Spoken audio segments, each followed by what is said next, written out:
although I was kind of scared I was going to lose it again because last night I played a very intense game of Munchkin. When you wake up in the morning and your first thought is, how dare that bitch steal my chainsaw of bloody dismemberment?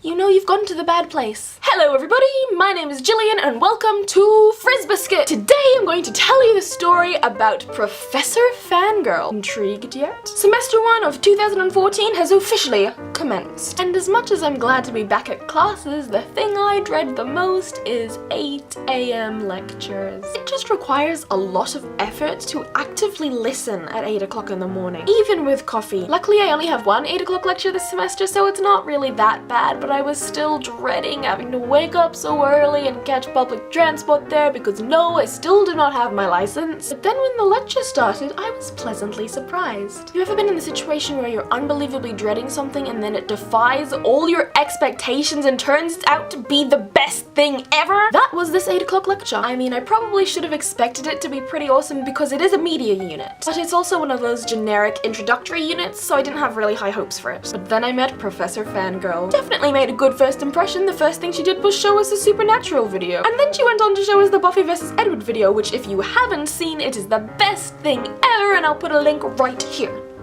Go watch it. And that's how you grab a girl's attention. You mention Buffy and I'm yours. So basically she had me hooked from the beginning and I was just like, girl, you speak my language, I bet you have a Tumblr. So I was sitting in the lecture theatre completely enthralled, listening to my goddess speak her wisdom, and the main thing she was talking about was old media versus new media and how we are not merely a passive audience anymore. She was saying how much we can participate as an audience now and we can have a say in so many things that are happening in popular culture, whether it's TV shows or movies or web series. The entire time I was just sitting there going, oh my god, I love you. Also, everything you're saying could directly apply to the Lizzie Bennet diaries and to Emma Approved, because it's a perfect example of new media and the interactive format and the audience having a say. And despite the fact that I love to talk a lot, I normally don't do that in classrooms, but I was like, nah, I need to know if she watches the Lizzie Bennet diaries. So I went up to her after the lecture and was like, hi, I was just wondering if you like the Lizzie Bennet diaries? She literally grabbed her heart and put an arm out towards me. She was that shocked that somebody else had heard of the Lizzie Bennet diaries. I was like, yeah, we got a nerd fighter over here. And then we spent a good 5-10 minutes talking about the Lizzie Bennet diaries and fangirling over the Vlogbrothers. I think it's safe to say that Professor Fangirl did not forget to be awesome. Nerdfighteria has truly taken over the world. I just needed to tell you guys because that is the highlight of my entire education.